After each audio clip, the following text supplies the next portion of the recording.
3, 2, 1.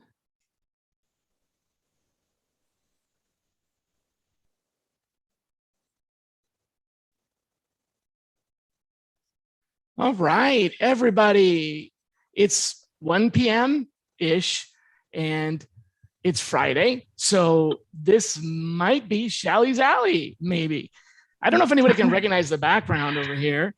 Let's see if I can move around a little bit so you can see. No, probably not.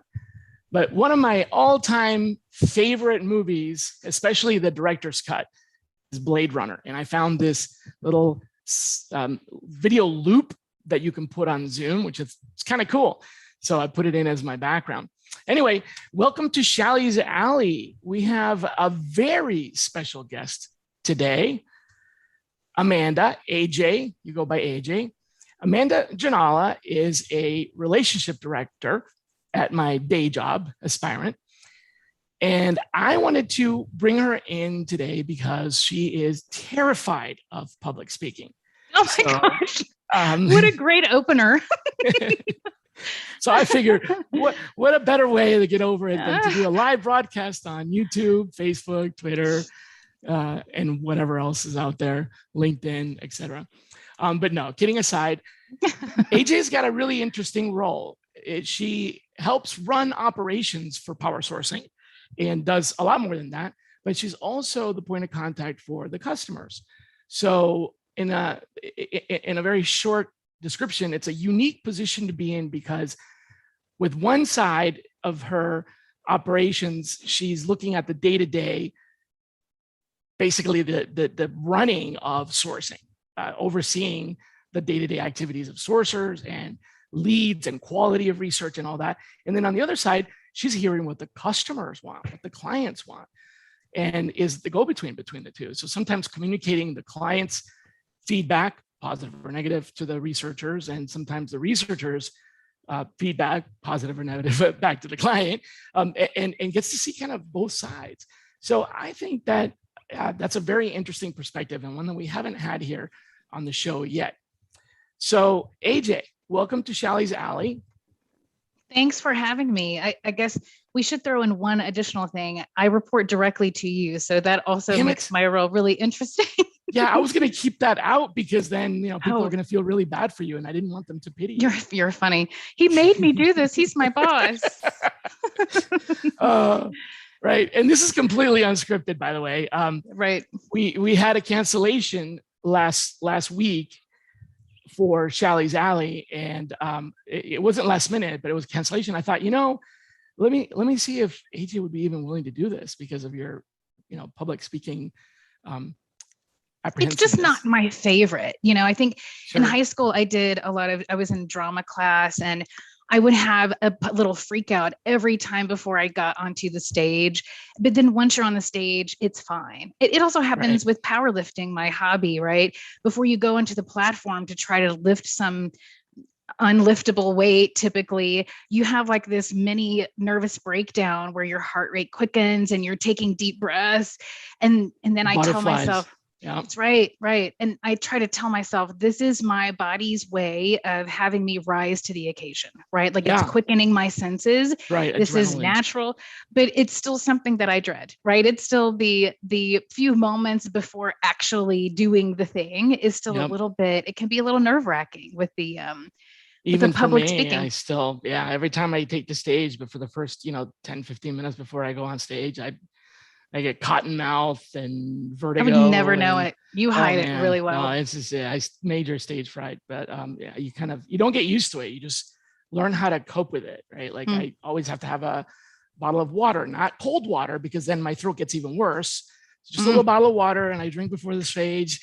And a couple of other things that I do, just some things I've learned to do to sort of center myself and not let that panic set in. But I did have some questions that I was going to ask you. Not related to public speaking? Not necessarily. In true Shally's Alley fashion, these are some woozies, some whammies of questions. All right. That, just things that are burning in my mind about what's going on these days in the industry. We get a lot of requests for sourcers in the sourcing method group on Facebook. A lot of posts. In fact, just today, I saw a couple more that came in. One was, are there any contract sourcers out there? I have 2 openings for 12-month contract remote. And these come in like every day. You know how hard it is to find sourcers. You know how hard it is to find good sourcers. And we get a lot of these requests on the group.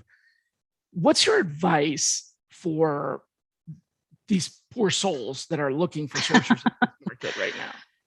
Yeah, I mean, in power sourcing, we call the role a researcher. I think what you're defining as a sourcer, we call a researcher. So someone who's skilled at searching the deep web, creating search engines, scraping data, finding people, reaching out to them. Right. Yep. Finding the unfindable, not just going straight to LinkedIn Recruiter and typing in your keywords, right? That's what me as a former recruiter in my history, that was where my skill set lied with sourcing, was LinkedIn Recruiter. This is a whole nother level, as they would call it. So it's a really difficult skill set to find. I've talked to many people who call themselves researchers or sourcers.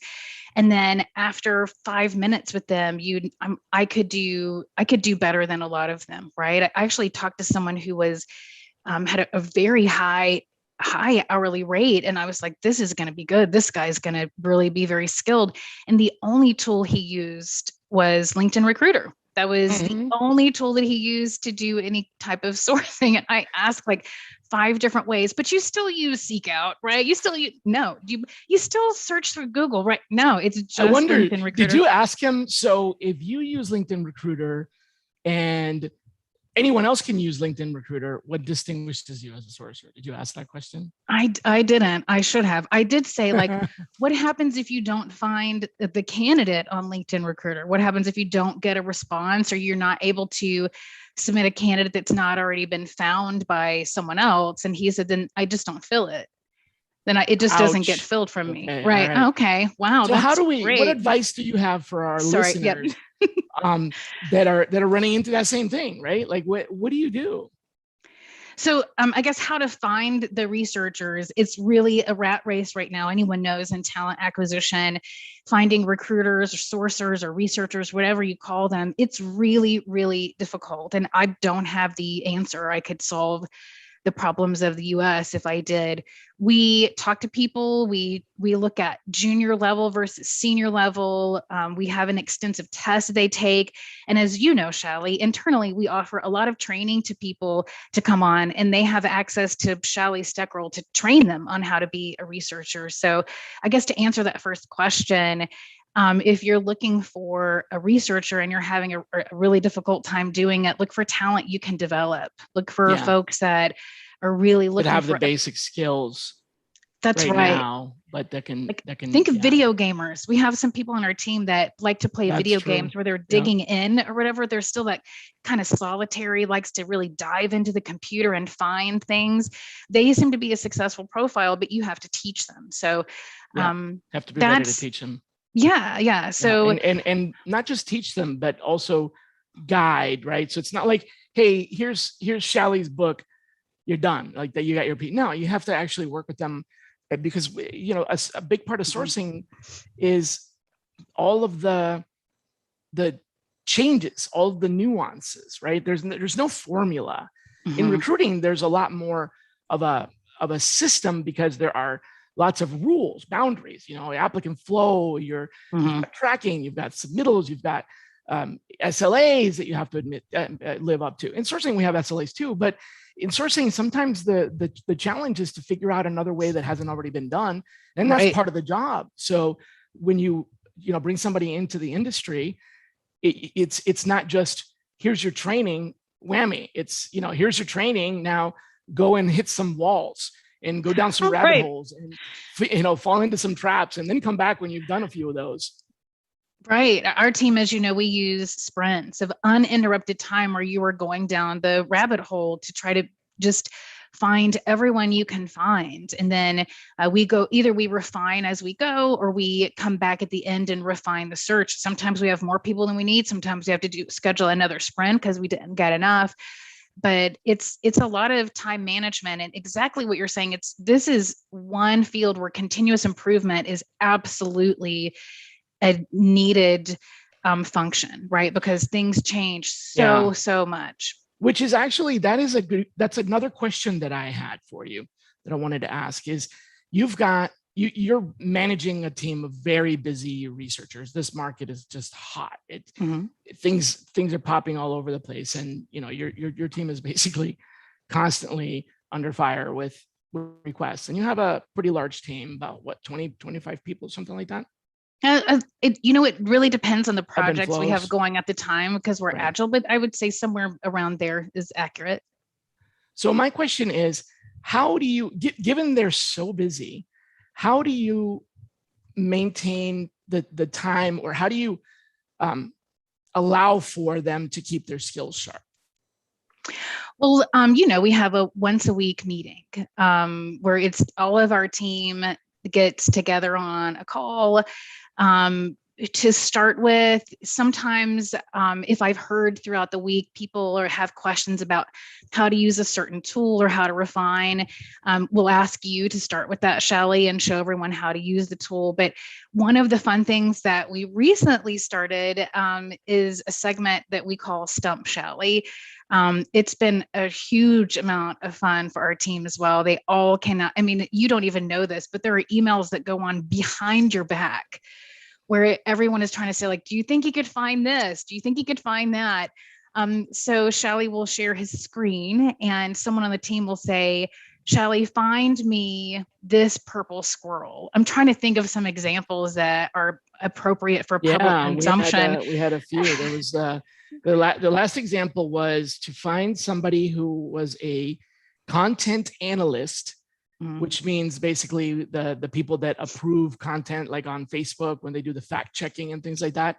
Right. And these are people that based on the fact that this is what they do, they really can't be publicly visible in that role. In other words, it's not like they go out there and say, hey, everybody, I'm a Facebook censor, because then they're going to get a lot of comments, right? So they're particularly anonymity. Yeah, exactly. At least the job that they do, right? So you can find the people, but they don't necessarily connect what they do. So that was a really good example. But what about when, in their day-to-day? So not what we're talking about when we're, getting them together, but what about in their day-to-day? How are you encouraging them and keeping them on track while they're still having, to do the same amount of work and still, and applying their improvement skills, right? So they're learning as they go, but how do you keep them on track to do the learning and also stay on track? So I think the learning and the continuous improvement, I have goals for them, right? I need for you to have learned this particular course by this date, and examples of how to source. Were you able to successfully do this? What was your return ratio on it? And kind of just checking in on my one-on-ones with the team. I think with them being so busy, the way that I'm able to kind of keep them on track, it's a tactic that I have been using recently. You may know me. I'm pretty into the details usually, and I like to focus in on things to be absolutely perfect. And I expect excellence from myself and from my team. But I guess a new concept that I've been sharing with them is that excellence is sometimes efficiency. And so I have this comparison that I offer them. If you were going to make a peanut butter sandwich, you wouldn't spread peanut butter out on the bread all the way perfectly to the edges and then make sure that the jelly is the same thickness as the peanut butter, and then place the top piece of bread exactly above it and then cut through it, because that is not excellence, right? In this case, slapping some peanut butter and jelly on some bread and eating it is efficient, and that's where you get excellence. But sometimes if you are performing brain surgery, you do need to have that extreme level of detail to apply. So I have them ask, is this a peanut butter sandwich or is this brain surgery? Where does excellence come from in this scenario? On that spectrum. That's a very good point. To try to help keep them maximizing their time. Like, is this something I can just do quickly and the minute details are really unimportant when all is said and done? Or is this something that requires, like, creating your search strings? That's pretty important, right? So those types of things. Yeah, I get that. And as a recovering sourcer myself, that's a huge one. I remember in the early years going down that rabbit hole and spending too much time trying to dig up something at the expense of not getting results. I learned other ways to handle that. One of the things that I do is called the sourcing set, which is a timer. And, people that have seen me present and speak probably have heard that a few times. And that's one of the ways that I, keep focused and have boundaries and limits so that I don't end up just continuously chasing that elusive perfect lead, which can be a huge distraction. In some ways, getting 50 good leads is excellent because it's efficient and it gets you on the phone with candidates and converting candidates. But if you had to find all of the candidates, then you would never have time to actually do the other part of the job, right? So sometimes being really, really good at something means you may have to not do such a good job or such a thorough job in order to get results, at least the first time around, right? So one of the other things that I do is I do this iterative process.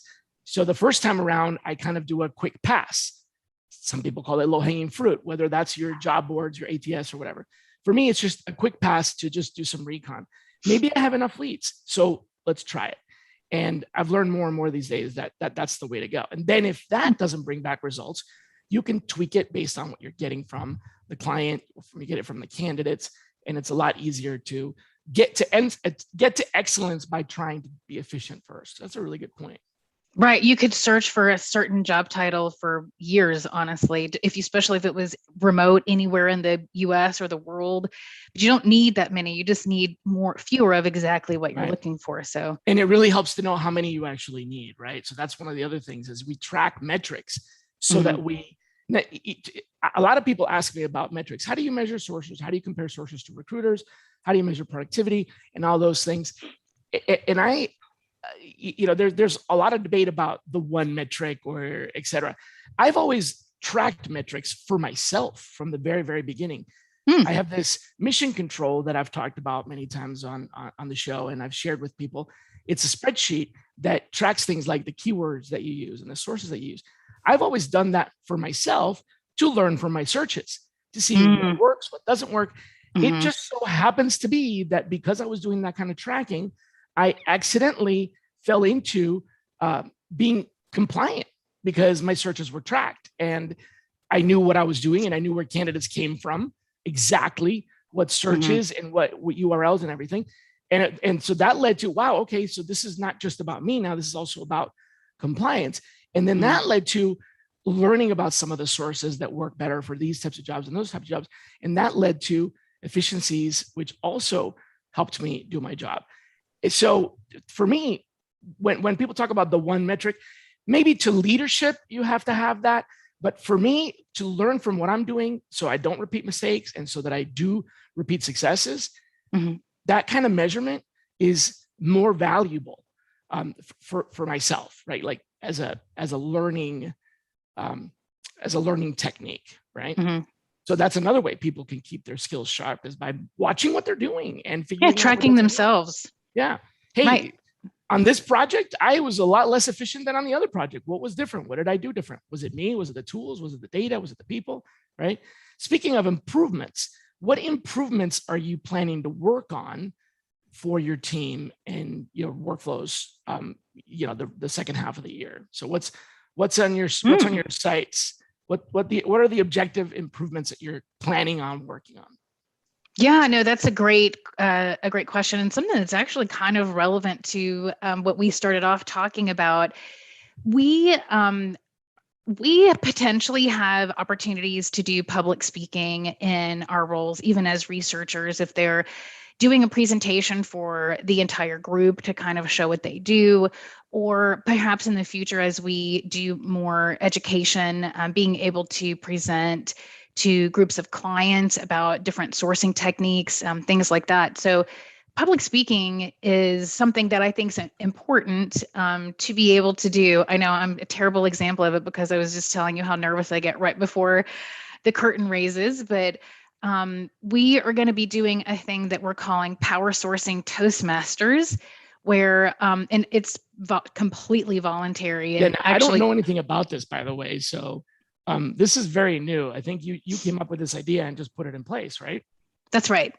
That's right. So I would say on all of my one-on-ones with the team, first someone said, I feel like I could use some improvement on public speaking and presenting. And then another person mentioned it. And then I started asking, because if we have two people that are interested, chances are there's more. So then I said, do you have interest in improving your public speaking skills? And so now we have the whole group together where once a week for 30 minutes, we are going to have people present 5-minute PowerPoint presentations. The content has yet to be determined. It will be something pretty quick, right? We don't want to spend a lot of time preparing content for an exercise. And they're going to present in front of everyone and get feedback on how to do it. And we're kicking it off with a lot of tips and tricks about public speaking and how to pivot and and things like that. That's right. That starts 2 weeks from today, actually. And you're on those meetings. I got the invitation today, and I didn't know much about the details. So that sounds really interesting. I'm impressed and I'm excited. You know, coincidentally, I used to teach a recruiting course at Temple Fox School of Business. And it was the first, and I still believe it's the only full credit recruiting course where the entire course is is about recruiting. It's not recruiting inside of an HR course.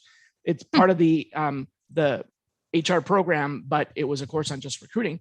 And one of the things that I did in that course with students, because it was a way to help them practice and prepare for being recruiters, is I had them run a scenario where they sourced candidates that they were real candidates, but for not actual recs, using air quotes, right? So they sourced real candidates, but they didn't contact them.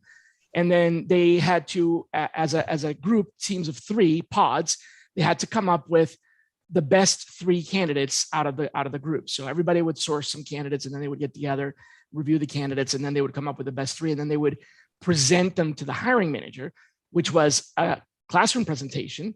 At first in person, and later on we did it via WebEx or whatever. So they would present their top 3 choices.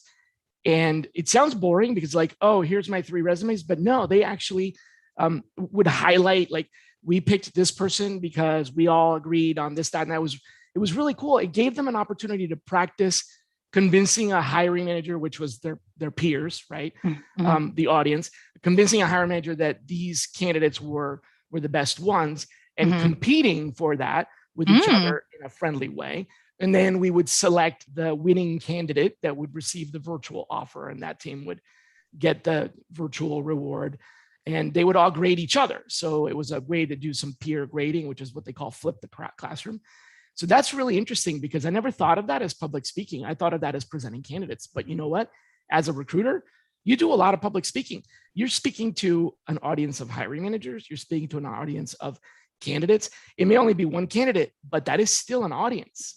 You're still on stage. Yeah, I guess that's true. A lot of people are really nervous before they get on the phone for the first time, right? When we bring in scouts or callers, it takes them a little while to get their phone legs to be able to talk on the phone.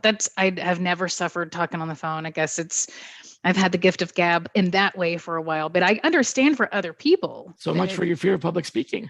Well, it's on the phone, I guess, is different. I don't know. For whatever reason, my brain tells me it's different. But people have struggled to get on the phone and to talk to someone that's going to reject them, to cold call. But I love this course you were talking about. It reminds me of like debate class, right? Where you're having to convince someone. And oh my gosh, There's never been a better debate than trying to advise, or trying to advise a hiring manager, right? You've done all of your research. You're not just an order taker. You figured out what the team needs, what the balance is, what the hiring managers even said they want. And you come to them with 5 candidates that are exactly what they want, but they don't want any of them. So being able to have the analysis to break that down and to defend the points, and and if it's wrong, then to find out, oh, this is what you really meant.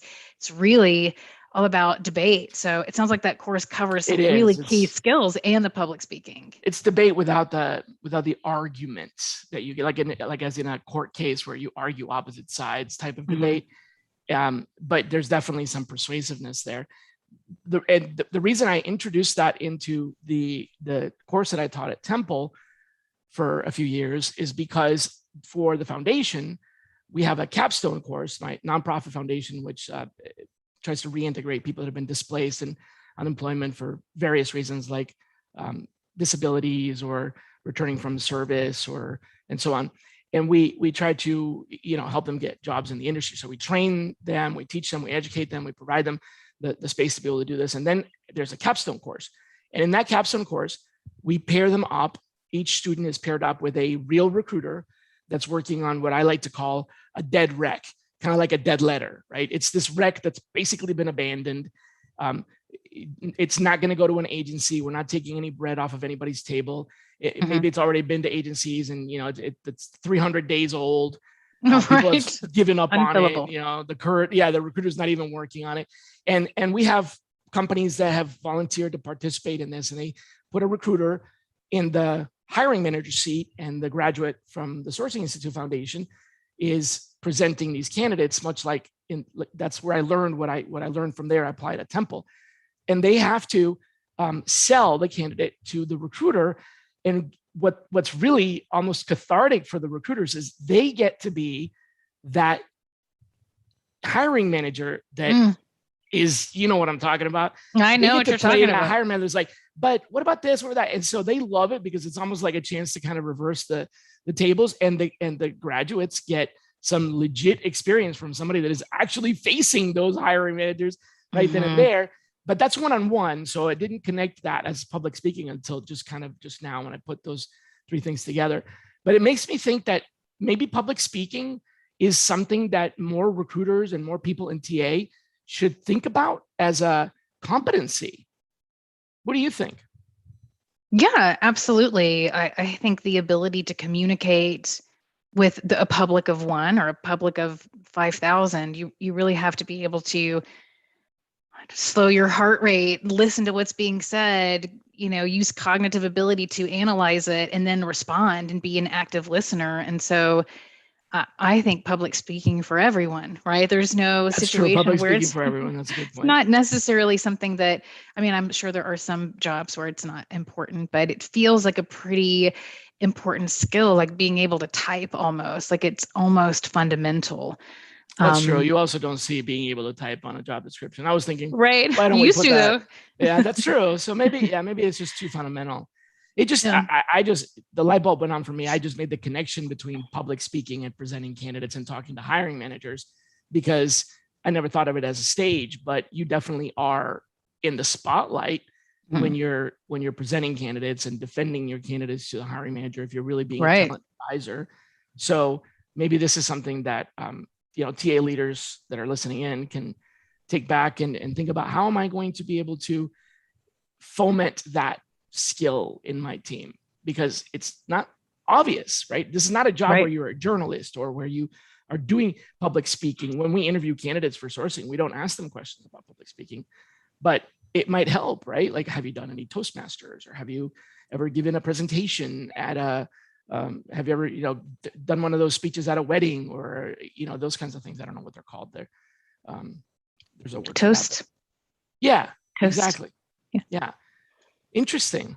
Yeah, no, I think it should definitely be a competency, and it's not a given. I know I said it's fundamental, but it's not something I think that's typically looked at that way. But interviewing in a way is also public speaking. And gosh, I have being a career recruiter, I've talked to people that have cried on the phone. I talked to one person who I think passed out. Like I'm like, I'm not that scary. This is just an interview. I have a job. I had someone who said, I'm blowing this anyway, and hung up the phone on me. Right. So you get people that are even nervous to talk to you on the phone, right? Just to interview for a job. So it can be, I think interviewing is even more so in the spotlight. So we try to, as you know, as recruiters and in the industry, we try to extend grace to people on their interview. Like they were nervous. They spoke a little too much. They didn't speak as much as they should have. They're an introvert. Yeah. Neurodiversity, right? Mm-hmm. Yeah, absolutely. Yep. We've talked about that before. So yeah, that's true. I didn't think of that.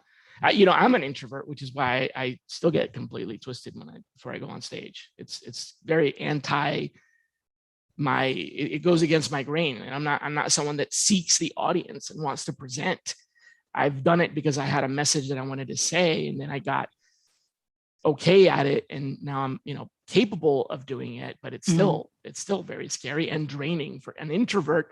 Sometimes one of the ways introvert represents itself is that when you're amongst other people, when you're in a group, when you're in social context, it drains your batteries as opposed to it charges your batteries. My wife, for example, she's an extrovert.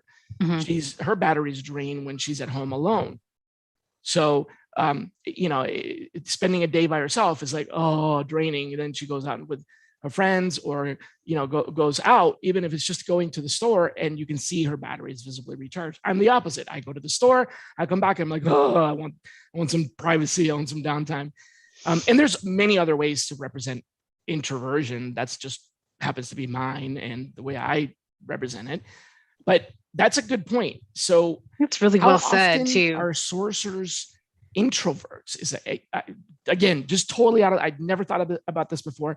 How frequently are sorcerers more commonly introverts? Or because I know with our scouts, right? The scout is what we call the recruiter that's on the phone. I know our scouts are they're pretty extroverted, phone, right? They're pretty extroverted.